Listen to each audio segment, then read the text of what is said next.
« Celle-ci n'est pas ma sœur, » dit le garçon, en observant le bébé dans les bras accueillants de sa mère. Les parents, pensant qu'il était simplement jaloux de l'arrivée du nouveau membre de la famille, décidèrent de faire un test ADN. Ils croyaient que cela suffirait à prouver à leur fils que le nouveau-né était vraiment sa sœur. Cependant, lorsque les résultats du test arrivèrent, ils révélèrent un secret surprenant et inattendu.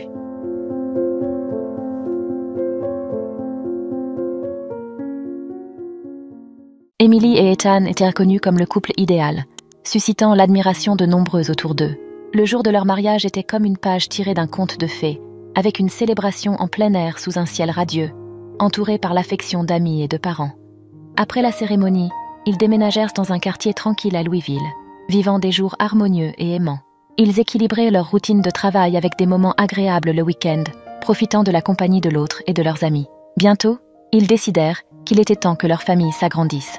Avec l'arrivée de la première grossesse, Emily choisit de quitter son emploi pour se consacrer entièrement aux soins du bébé, tandis qu'Ethan, avec sa carrière réussie, assurait le bien-être financier de la famille.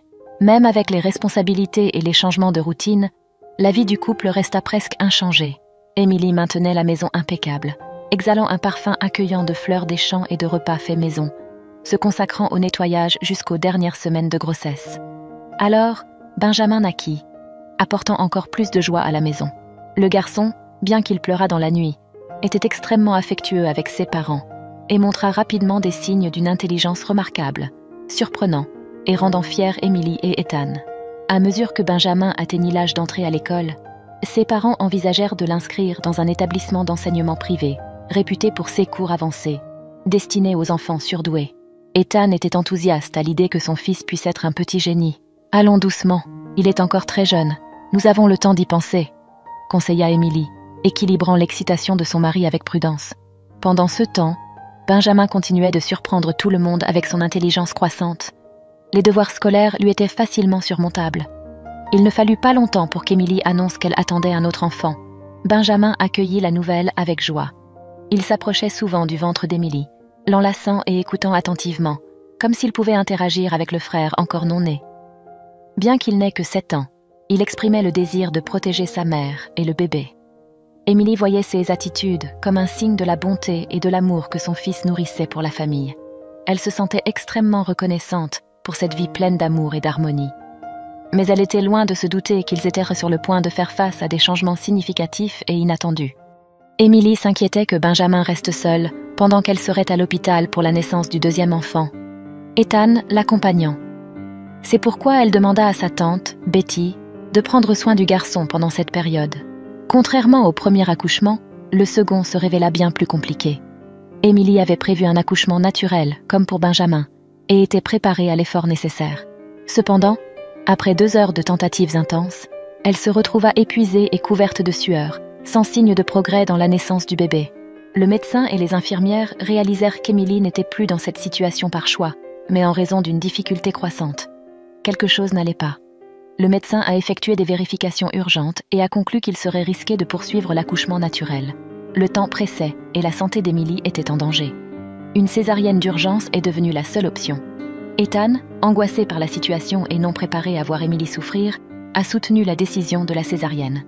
Finalement, avec le consentement d'Emily, elle fut sédatée pour l'intervention. Ethan, déterminé à ne pas se séparer d'Emily un seul instant, resta fermement à ses côtés dans la salle d'opération, tenant sa main. Cependant, il avait une intense phobie du sang, ce qui l'a conduit à s'évanouir dès que le bistouri a touché la peau d'Emily. Malgré cet incident, l'accouchement s'est déroulé sans problème. Emily et le bébé étaient en excellente santé. La nouvelle-née, nommée Chloé, était un charme. Ethan, remis de son évanouissement, s'assit à côté d'Emily, encore sous l'effet de l'anesthésie, et regarda avec amour sa fille. Le premier moment d'allaitement de Chloé fut touchant, remplissant le cœur des parents d'amour et de joie. « Nous avons créé un autre petit miracle, mon amour », murmura Ethan, en embrassant le front d'Emily pendant que Chloé tétait. « J'ai hâte que Benjamin la rencontre. Il sera un incroyable grand frère », dit Emily, regardant le bébé avec une immense tendresse. Lorsque le jour est finalement arrivé pour Emily de rentrer à la maison, Benjamin l'attendait avec impatience à la porte, sautillant d'excitation à côté de sa tante pour rencontrer sa petite sœur. Dès que la porte arrière de la voiture s'ouvrit, il courut accueillir sa mère et la petite Chloé. Donna Betty aida Emily à sortir de la voiture avec le bébé dans les bras. Cependant, Ce qui s'est passé ensuite était quelque chose que personne dans la famille n'attendait. « Benjamin, viens rencontrer ta petite sœur, Chloé », dit Ethan, tandis qu'Emily se penchait pour que Benjamin puisse mieux voir le nouveau membre de la famille. Cependant, au lieu d'exprimer de la joie ou de la curiosité, Benjamin afficha une expression sérieuse et déconcertante. Il secoua la tête négativement et d'un regard ferme, dit quelque chose qui surprit tout le monde. « Ce n'est pas ma sœur. » Un silence lourd de confusion et de surprise s'ensuivit. Ce fut tante Betty qui rompit le silence. « Que veux-tu dire par là, Benjamin ?» demanda-t-elle, mais le garçon resta silencieux. Ethan tenta d'intervenir, demandant à Benjamin de regarder à nouveau le bébé. Benjamin répondit à la demande de son père, mais avec une expression de doute. Il questionna alors pourquoi Chloé avait des cheveux clairs et des yeux verts, alors que tous dans la famille avaient les cheveux et les yeux bruns. Bien qu'il soit jeune, Benjamin posait des questions avec une logique étonnamment mature. Emily tenta d'expliquer. « Parfois, cela arrive, mon chéri. Ses cheveux et ses yeux peuvent changer à mesure qu'elle grandit. Elle est encore très petite. » Mais Benjamin ne semblait pas convaincu par l'explication de sa mère, et sans accepter la réponse, courut à l'intérieur de la maison. Emily et Ethan échangèrent des regards inquiets, confus par la réaction inattendue de leur fils à l'arrivée de Chloé. Ils se demandaient si c'était de la jalousie ou peut-être la peur de perdre l'affection de leurs parents pour la nouvelle sœur. Observant l'inquiétude du couple, Donna Betty tenta de les rassurer, suggérant que l'attitude de Benjamin était juste une phase initiale d'adaptation. Elle conseilla de réaffirmer leur amour pour lui et de l'impliquer dans les soins de Chloé, disant que cela pourrait changer la situation. « Incluez-le, montrez-lui que son aide est importante. Vous verrez comment il réagira bien », affirma Betty. Les paroles réconfortantes de Betty apportèrent un certain soulagement à Emily et Ethan. Cependant, dans les semaines qui suivirent, la relation de Benjamin avec Chloé ne s'améliora pas. Il continuait à garder ses distances avec elle, répétant occasionnellement que Chloé n'était pas sa sœur. Ethan, troublé par un tel comportement, réprimandait son fils, car il ne trouvait pas ses commentaires appropriés. Emily, quant à elle, cherchait à impliquer Benjamin dans les soins quotidiens de Chloé, comme le bain, dans l'espoir que la participation à la routine de sa sœur puisse les rapprocher. Cependant, bien que Benjamin aidât, il le faisait de manière silencieuse et sans démontrer d'affection, en contraste frappant avec le garçon animé qui embrassait le ventre de sa mère, impatient de l'arrivée d'une sœur. Aucun effort d'Emily et Ethan ne semblait changer l'attitude de Benjamin. Avec le temps, l'harmonie de la famille qu'ils avaient soigneusement construite commença à être ébranlée par le scepticisme persistant de Benjamin, un garçon de seulement 8 ans. Si ce n'était pour l'insistance d'Emily, Benjamin n'interagirait même pas avec Chloé. Déjà un peu plus grande, Chloé cherchait l'attention de son frère, mais il agissait comme s'il ne la remarquait même pas. Pour les parents, c'était douloureux de voir un tel rejet. Ethan, incapable de supporter plus longtemps cette situation, convainquit Emily de chercher une aide professionnelle, pensant que c'était peut-être un CA grave de jalousie. Acceptant à contre-cœur, Emily accepta la suggestion. La semaine suivante, ils amenèrent Benjamin à des consultations avec Paul Keman, un psychologue pour enfants renommé. Après 4 séances, Benjamin restait ferme dans sa conviction que Chloé n'était pas sa sœur. Il ne pouvait pas expliquer pourquoi, mais en était convaincu. Paul, remarquant la nature logique et intelligente du garçon, proposa une expérience inhabituelle. Il appela Emily et Ethan pour une discussion et suggéra un test de parenté. Benjamin n'a que 8 ans, mais il comprend ce qu'est un test ADN et il est très rationnel. Faites le test. Quand il verra la preuve biologique que Chloé est vraiment sa sœur, cela devrait dissiper tous ses doutes, expliqua le psychologue. Emily hésita initialement à accepter la suggestion du test de parenté, préoccupée par le message que cela pourrait transmettre sur ses propres incertitudes concernant sa fille. Cependant, Ethan la rassura, expliquant que le test n'était qu'une formalité, un moyen d'aider Benjamin à accepter Chloé comme faisant partie de la famille. Avec cette pensée, Emily accepta, sans imaginer que le résultat apporterait un tournant inattendu dans leur vie. Bien que le test représentât un coût considérable, le couple décida de poursuivre. Des échantillons de sang furent prélevés sur les 2 parents et la petite Chloé, et ils attendèrent maintenant les résultats. Pendant l'attente, Ethan, Emily et Chloé vécurent ensemble des jours très joyeux. Chloé grandissait et se développait bien. Elle ne marchait pas encore, mais pouvait déjà s'asseoir et essayait de ramper dans le salon. Ces rires innocents contagiaient tout le monde, fondant les cœurs.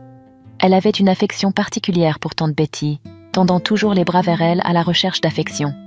C'était douloureux pour Emily et Ethan de réaliser que, malgré le bonheur que Chloé apportait, ils ne pouvaient pas pleinement profiter du temps en famille, car Benjamin évitait d'interagir avec sa sœur.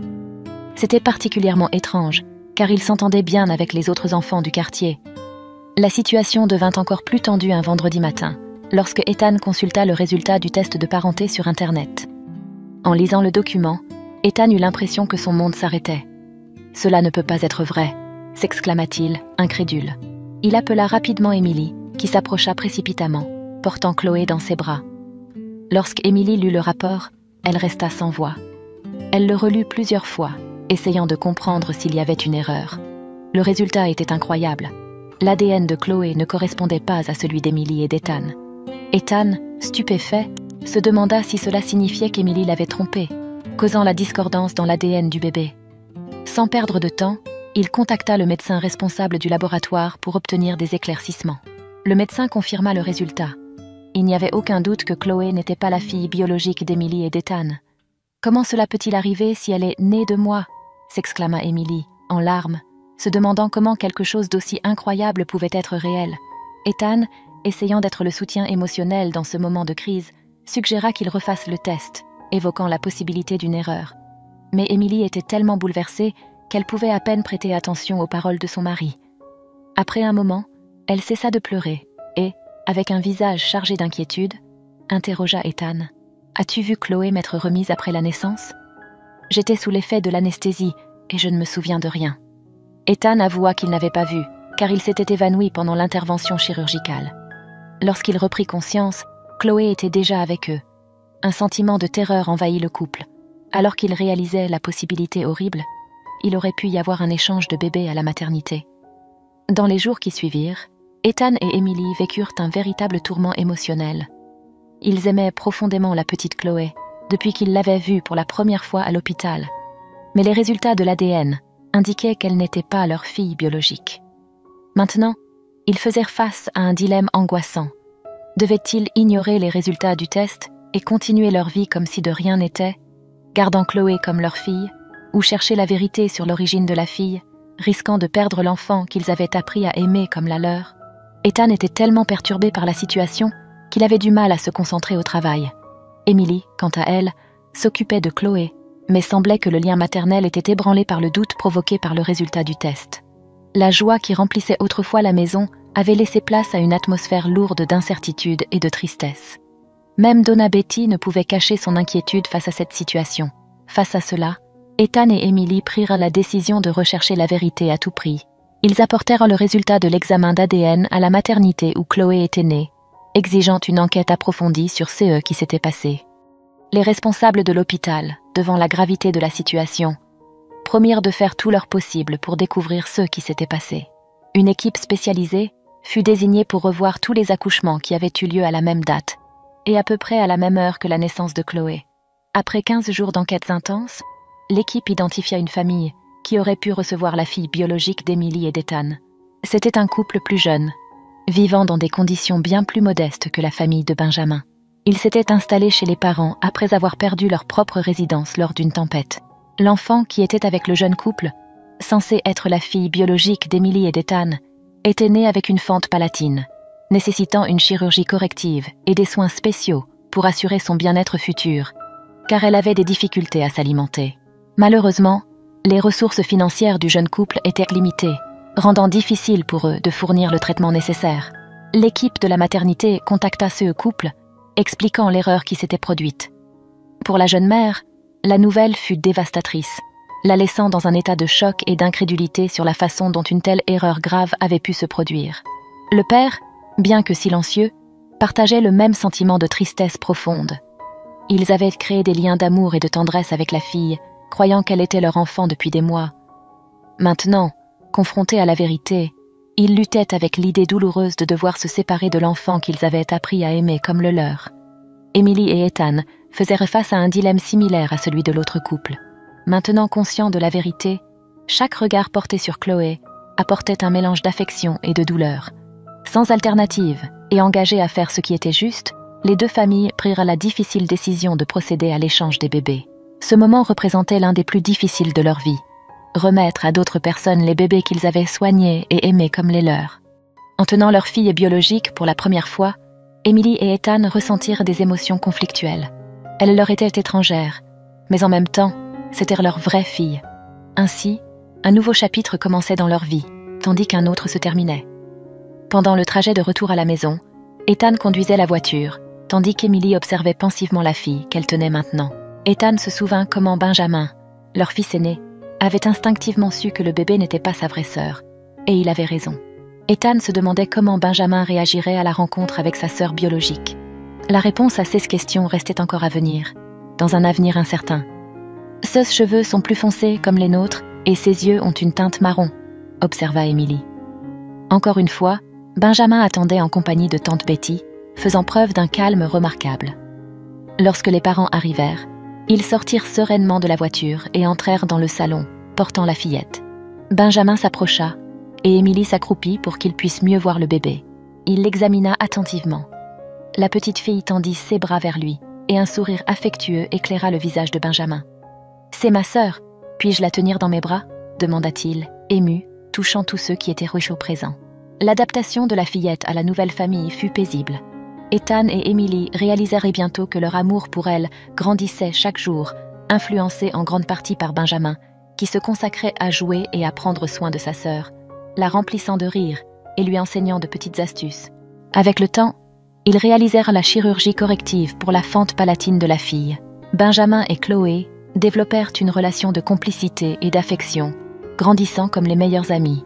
Des années plus tard, il demeure un mystère de savoir comment Benjamin savait que la première petite fille n'était pas sa sœur.